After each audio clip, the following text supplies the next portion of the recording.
Hey, what's up, guys? Welcome back to Daddy Jeep Garage. This week we're going to put the Turbo 350 back together and see if we can get it back in the Jeep.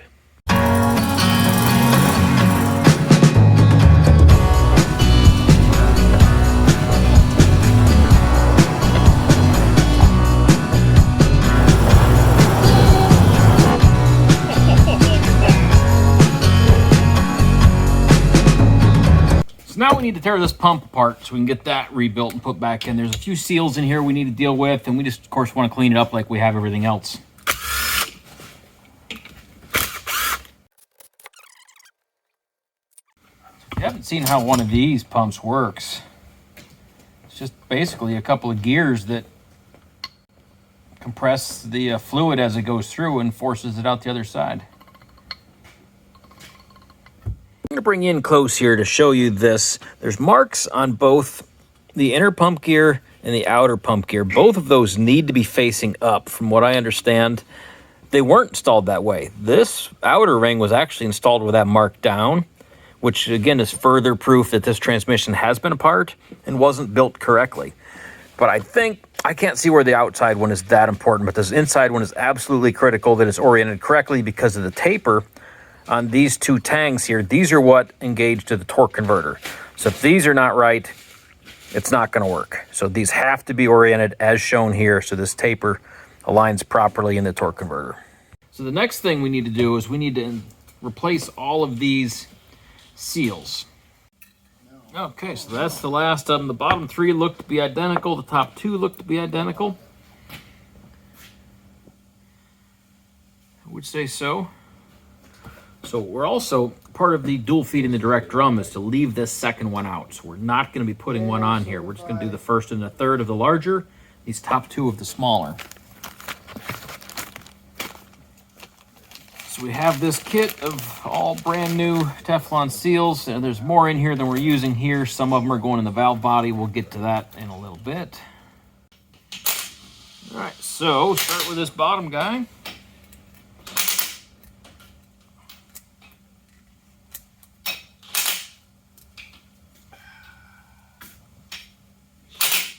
Just like that. Again, we are skipping the next one. All right, those are all in there. So actually we're gonna lube those in a little bit. Now the two pump halves go together and they need to be lined up. So once you bring these up into place, you'll be able to see where things line up. And I don't have a clue where things line up.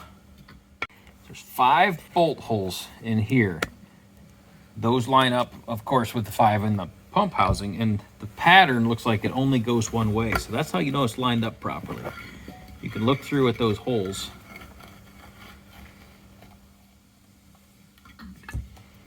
And there's only one right way to do it. There it is. All of our holes line up. So now that we've got that staged, we can go ahead and change our lip seals on this piston. So now I've got the lip seals both on this new piston. Now it's time to fight lip seals again. You remember that from before, how much fun that is. Well, here we go again. I couldn't be more excited.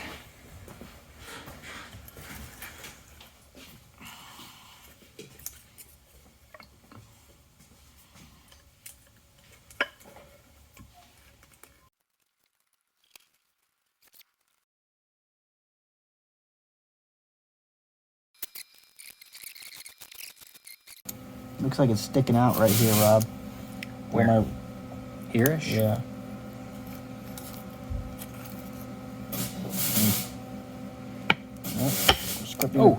Just quit being a candy. There it is.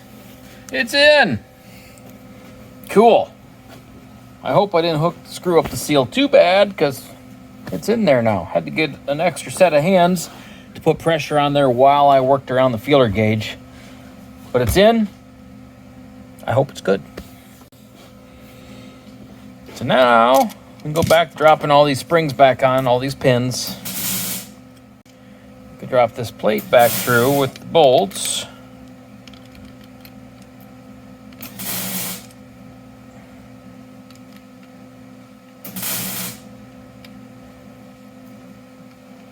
There it is.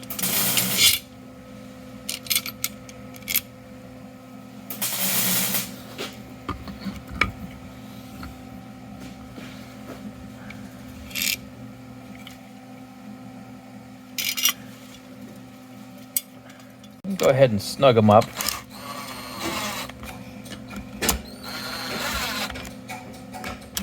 All right, we're gonna go ahead and tighten these down now.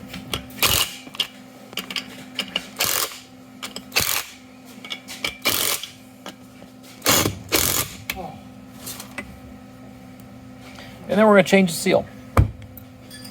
Now, this is a square seal, not a lip seal.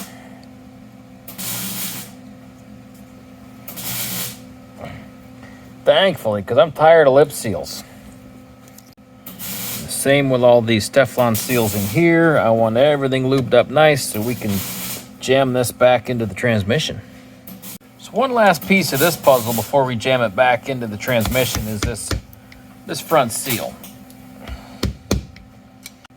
Oh, it's almost out. Let's see if we can just tap it a little bit. There we go. New seal comes in the kit. Let's put a little lube around it just so it slides in there better.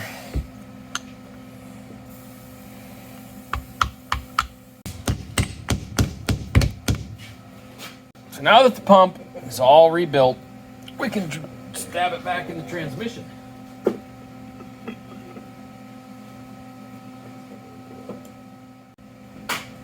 Just like that. So the pump bolts have these washers on there. These are very important. The kit comes with new ones, so we're going to use them. Okay, again, this is an aluminum case, so these do not have to be real tight. We're going to run them down close. I'm sure there's a torque spec. Good and tight.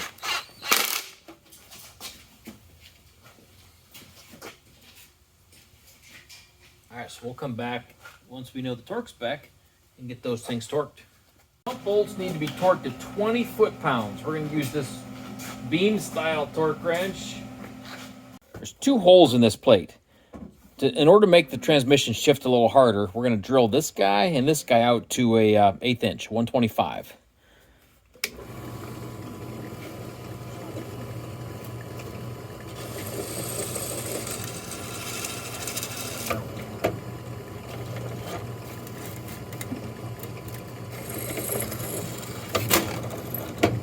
That's it. Pretty simple. That should make it shift a whole lot harder. We're going to go ahead and pull these gaskets, these seals off.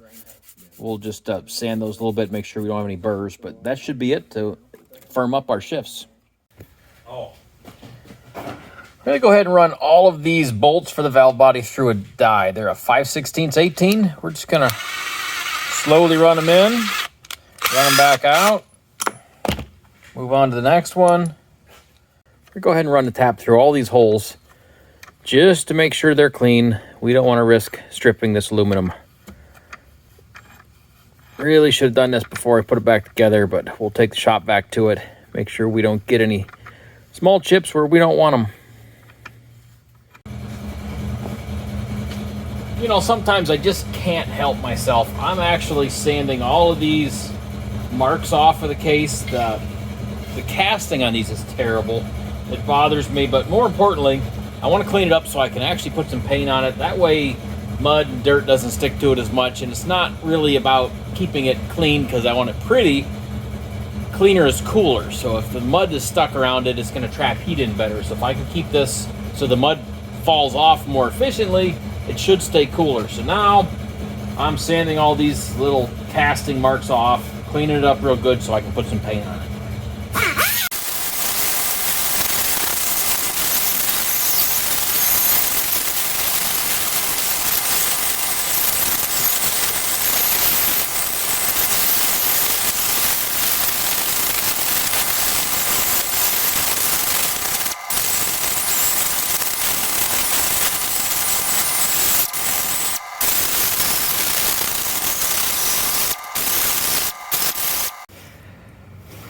I thought I'd give this stuff a try. It's Motor Medic heavy duty engine degreaser. It's just some cheap stuff from Advance, but it actually seems to be working pretty good. Just trying to get the stuff out of the nooks and crannies here where I couldn't get to real good with a wire brush, but this stuff does seem to dissolve it reasonably well.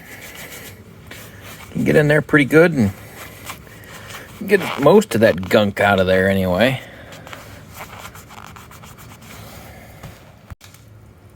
First coat's tacky. Go ahead and put her on a little heavier this time.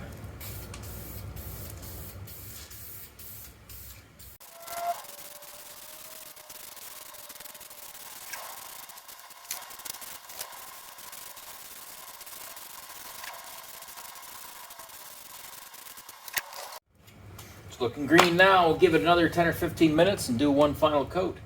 All right, the transmission is done, ready to go back in the Jeep. Again, we did a couple of mods to it. We added the center support from the 4L60E because it's stronger. We also dual fed the direct drum, and we drilled out a couple of the orifices in the mid plate in the valve body. So hopefully these things make it a better performing transmission. They're supposed to. Again, I've said all along, I am not an expert on these transmissions. I'm just regurgitating things I've learned on the internet, so hopefully I know what I'm doing.